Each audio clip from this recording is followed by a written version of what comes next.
Hi, this is Tom from Infinity Bricks and welcome to another LEGO Marvel Superheroes review for Spider-Man Web Warriors Ultimate Bridge Battle.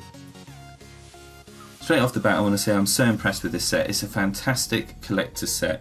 It's great for Marvel fans, it's great for kids, it's great for display, it's great for the minifigures. There is so much going on. You can see that there's lots of action sequences, you've got webs everywhere, different types of spider characters, villains, taxis coming off the bridge, you've got destruction. It's awesome.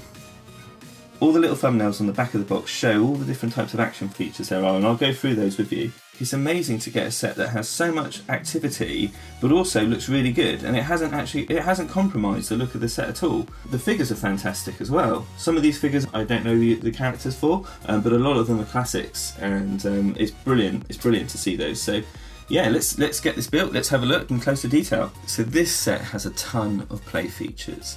I'm just going to whiz through them all just to give you a quick insight into what they do. The signs on the bridge, if you knock them, they can be bent over, they can rotate and twist, so it's great to just have a character like the Green Goblin fly through and break through. There's a trapdoor on the bridge, you just put a character on there and they fall down. They fall into this area where Spider-Man has set up a camera, which is there to capture the villain and pass that on to the Daily Bugle. You've got the taxi that crashes off the side of the bridge, and there's a web there just underneath just to catch him. That looks great on display.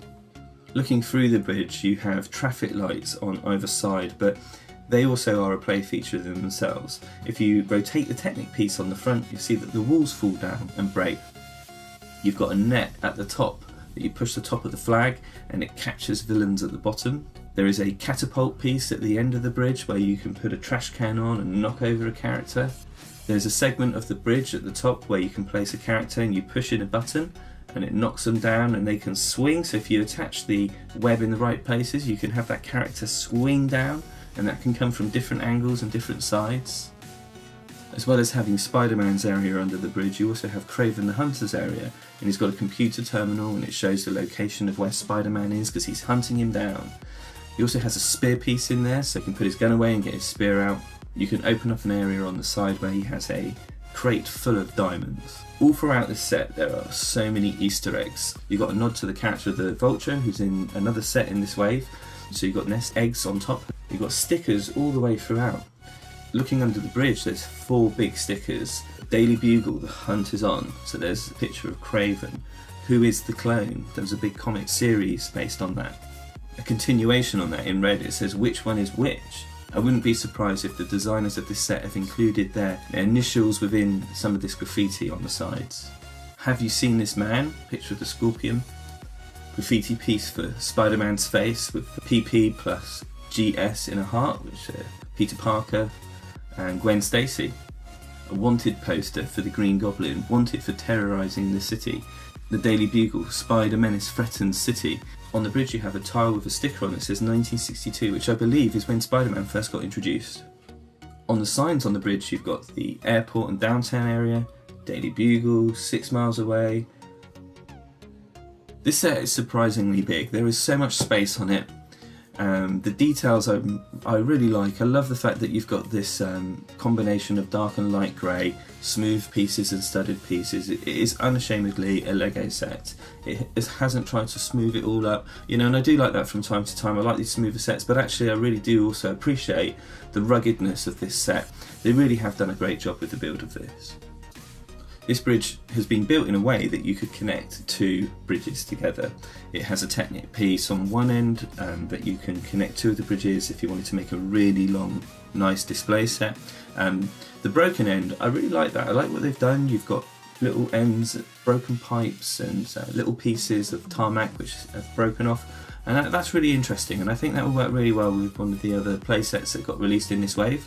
The one figure that I was looking forward to in this set is the Green Goblin.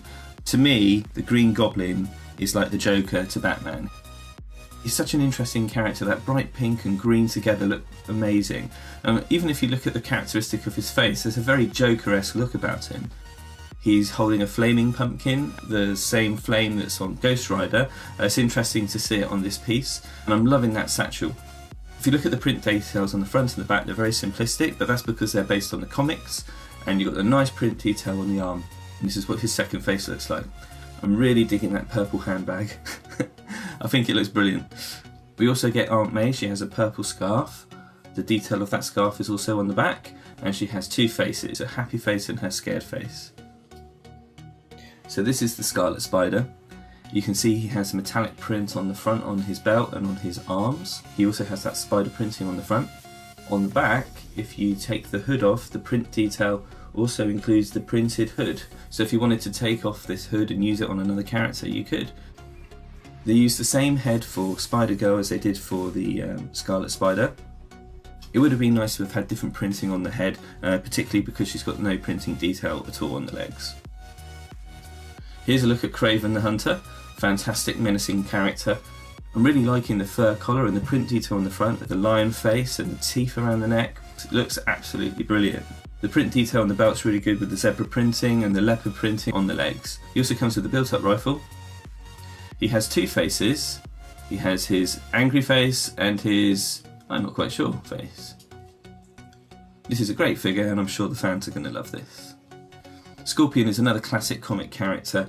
He has rib printing on the front and on the back and over his face, but no print detail on the legs.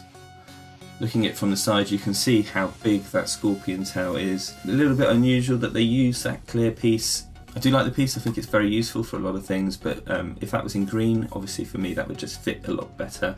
But overall, I think it's great. I love that tail. He looks really dangerous. And oh yes, of course, as you've guessed it, we have Spider-Man again and again and again, and he keeps coming back with the same print detail. Oh well, never mind, we've got another one to look forward to very shortly. This is a look at the Goblin's glider. Very simple. It's got the stud shooters on the front, it's got the two wings on the side and the flame at the back. It looks great with the Goblin on. I think it's a really nice size. It's very similar to the Hobgoblin build, just not as thick as that, but a very similar sort of structure, particularly the front with the horns. But you couldn't have the Green Goblin without his glider. Strangely, we get a police squad bike without a character to drive this. The main feature for this is that it breaks in two. The way it's connected, it's very easy to separate and put back together. That just adds to the sort of destructive element that you can see around the set. I love the taxi build. It's only 4 thirds wide, so you can only get one character in it, but I do like the look of it. I like the way it's being built up, particularly on the back. I like the way the pieces are at different angles in order to get that structure and that shape. It's very sort of cartoony as well, that big sort of bubble on the top and that sort of lower base. The wheels are very simple, proportionately it doesn't look right, but I think it's got a lot of character and it's lots of fun. Again, there isn't really a figure for this, but you could have Aunt May in it. It could be as if she was in the taxi that crashed, but where the taxi driver is, who knows. Maybe we could use the zombie taxi driver from the Ghostbusters HQ set. Wow, there's been a ton of stuff to get through in this set. It is a fantastic piece. There is so much space on this bridge. If you've got other characters from the other sets, they would easily fit on this set. There's so much space. If you wanted to get a Hulkbuster on there, the Hulk on there. You also have the areas underneath the bridge, so you can store some characters in there. Maybe Spider-Man has captured a few villains and you can put some of those villains underneath. You've got Kraven the Hunter, so you can have him underneath. You could have the Ghost Rider on there, you could have his bike on there, you could bring in the Hobgoblin and have him also flying around the bridge and causing chaos. You've got a big Dr. Octopus mech, that would fit in as well. There's a Vulture character who could go on top of the bridge. This is brilliant, it's a great piece. There are so many Easter eggs. I'm sure there's so much more that I haven't covered.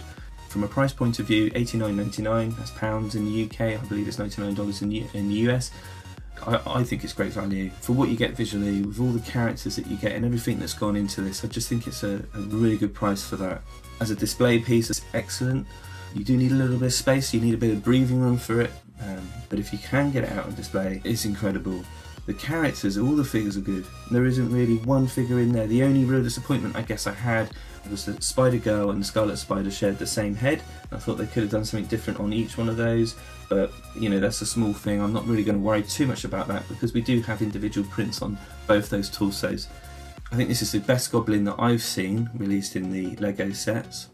And it's great to have Kraven the Hunter. You know, to have somebody who's such a powerful character, you know, that can hunt down the Spider-Man. When I look back at the Spider-Man sets that have been released over the years, there was another bridge battle scene that was part of the Spider-Man movie sets. This is just another league. From what I've seen of all the other Spider-Man sets, this is definitely the best one that I've seen. So let me know what you think in the comments below. Don't forget to like and subscribe for future content, and very shortly I'll be putting up a review of all 3 sets together and how they all work together. See you again soon.